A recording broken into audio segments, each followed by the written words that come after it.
Hi, my name's Sue Larkey. I'm a teacher of children with autism spectrum disorder.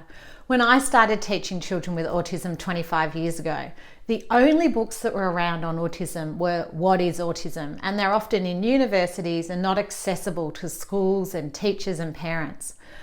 I've put together for you my top 10 books that can make a difference that I'd recommend you think about having in your professional library.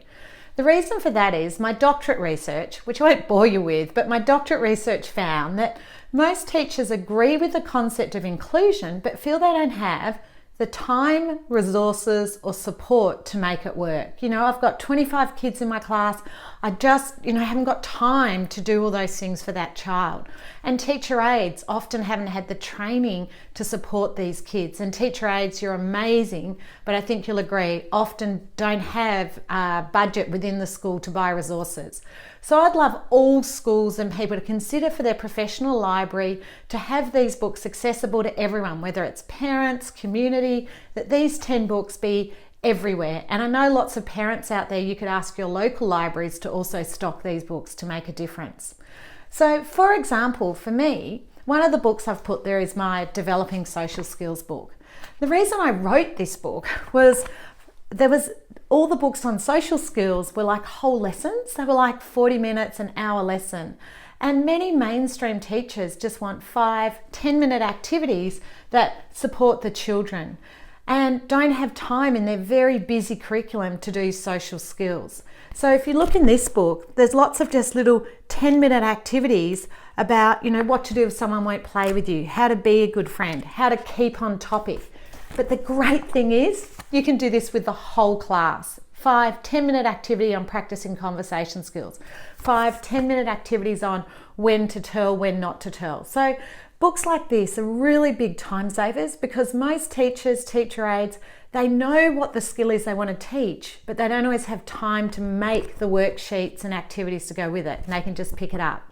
Now, some of the other books I'm going to talk to you about are really understanding diagnosis. And Dr. Tony Attwood is the #1 speaker on that in the world. Now, this is his first book he wrote. And I remember about 20 years ago when I first went to see Tony speak, he had a smaller version of this book. And I remember taking it home, reading it, being so excited. This is the quintessential book for anyone who has a new diagnosis. Those of you who work in the early years, I highly recommend that you look at this book. This is those of you maybe under 7s who have a child newly diagnosed, and great for parent resource just to understand the diagnosis. Really helpful book, and it is written for parents and professionals, and I particularly love the Q&A at the end of this book. Very helpful. Now, this is my book, which is the hardback, which we don't have anymore, but you can see how loved it is. I call this the complex guide to ASD. When Tony first published this, I was so excited. I sat down thinking I'd read it back to back like the first book, but this book is more a reference. I'd recommend you start at the back, choose a topic like humour, the development of or a special interest in humour. And a number of comedians are on the spectrum, by the way, and have disclosed their diagnosis. So, and then just read that section. What I'd put to you, that first book would say, they might have a special interest. This book might say their special interest is graveyards. The other book would probably say their special interest is Thomas or dinosaurs or Transformers. For me, both books are really helpful, but for me, this book is more of a complex look. This book is more of an understanding in the general, yes, these might be communication difficulties. This one would mention selective mute, might mention echolalia, but delayed echolalia, whereas this one might say the child just echoes the books. So to me, a very good introduction to ASD. This is more of a complex, or as Tony calls it, a complete guide to ASD. Both very helpful. The new edition also has the Diagnostic Standard Manual 5, a review of the new Diagnostic Standard Manual for those of you who are interested in the diagnostic criteria and the changes. The other books that I've recommended in my top 10 books are my absolute must-have books in your school.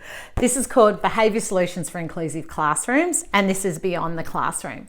The first one is, I call it see a behaviour, look it up. I mean, just think of a behaviour. Oh, not asking for help. 6 strategies for trying. Not attending or off task. Not following directions. You know, how many things? 15 things to try. Difficulty lining up. Difficulty with routines and academics. Avoidance, retreat behaviour. Fidgeting, and so it goes on. Absolutely must have in every school. But one of my mums gave it to her teacher as a gift. And what her mum said to me was just made me teary. She said, Sue, instead of me constantly saying to the teacher, why don't you try this? It's changed our conversation to the teacher meeting me at the end of the day going, oh, I tried this and it worked. So this book's really empowering for parents and teachers. I take it to every meeting I go to because there's always some things in there that we haven't tried. So I might be like, excessive talking. Okay, have you tried this? Oh, how about we set up a time for the student to talk about their preferred topic? So for me, we might have tried a few, but it's like a brainstorming right there to try. But honestly, what I love, it reassures you you're not the only person who's having some of these behaviours. It makes you feel better to know other people are having these same things happen. So really great books for this one's beyond the classroom, like phys ed, library, activities outside the classroom. This is inside the classroom. But if I was going to choose one, I'd choose the first one. For those of you who have more complex behaviour, my favourite book is From Anxiety to Meltdown. Why I love this book, it has sensory meltdowns, behaviour meltdowns, and tantrums. So many other books just talk about meltdowns and don't talk about children also having tantrums and being able to differentiate. First time I read this book, I was on a plane flying to Brisbane, hour-and-a-half flight from Sydney. I literally read it, as we're landing, I was finishing it off. It is such an easy read. I've gone back to it over the years and always noticing new things depending what kids I'm working with. But for everyone, this is just the most, what to do after a meltdown, what to do for tantrums, communication triggers that cause meltdowns. Very easy read, lots of tips and ideas, and just makes it really accessible to understand meltdowns in kids on the spectrum. The other books on my list, for those of you who are aware, there are many kids who are getting sensory processing disorder, getting bipolar, ODD, OCD. If you're seeing all these acronyms in reports and going, what do they mean? Kids in the Syndrome book mix is the book that I highly recommend. It's a new edition, so if you've got the old edition in your school, that was good, but the new one is amazing. Tony Atwood's written a great book, chapter on ASD, which I recommend as well. So a really good overview of what all these syndromes mean. Not so much strategies, more what they mean, but that's still helpful for you and something we all need to understand, particularly when you often get a report from a psychologist and wondering, what does that mean? One of the things in there would be executive functioning. And the book I recommend for that is actually Executive Functioning Dysfunction. So what is executive functioning? Jump on my website. On the tip sheets, there's a really good tip sheet on executive functioning. But, it's working memory, it's processing time, it's children who lose things and struggle with organisation. I highly recommend that book. It's very easy read, lots of quick strategies, and parents, it really, again, reassures you why your child is forgetting to bring home notes, why, forget to go to the toilet, working memory stuff, really helpful things to make you understand the difficulties some of your kids will be having, but more importantly, what strategies to put in place. So I highly recommend you have a look at that book.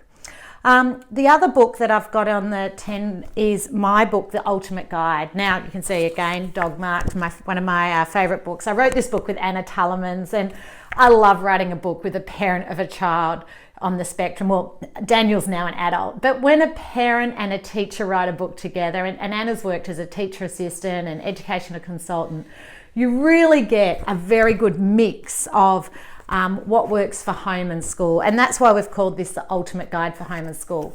If you follow me on Facebook or enjoy my e-newsletters and tip sheets, Really, this is everything in those in one easy to read reference, plus updated and extra information, because a lot of people were saying to me, Sue, where was that post on Facebook? Where can I find it? And what we did is put all that stuff in one easy to read book, and Anna and I adapted, put the best tips in there. So it's over 500 strategies in there. If you're going to get one book, I always recommend that. Okay, look guys, I hate taking up 10 minutes of your time, but one of the struggles today, when you go on the internet, you can see the cover of a book, but you don't know what it's about. There's not bookshops we can walk into and find out how to use these resources. I know sometimes I show you the contents page, but I just really wanted to share with you some of the resources that can make a difference to you and the kids you know. And one of the ways to do that is to have these top 10 books in your professional library.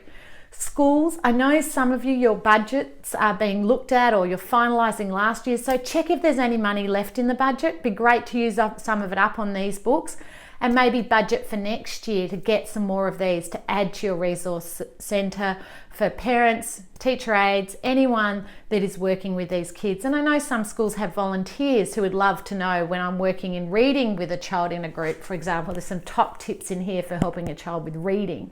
So really encourage you to download the tip sheet of the top 10 books and share it with other people to make a difference.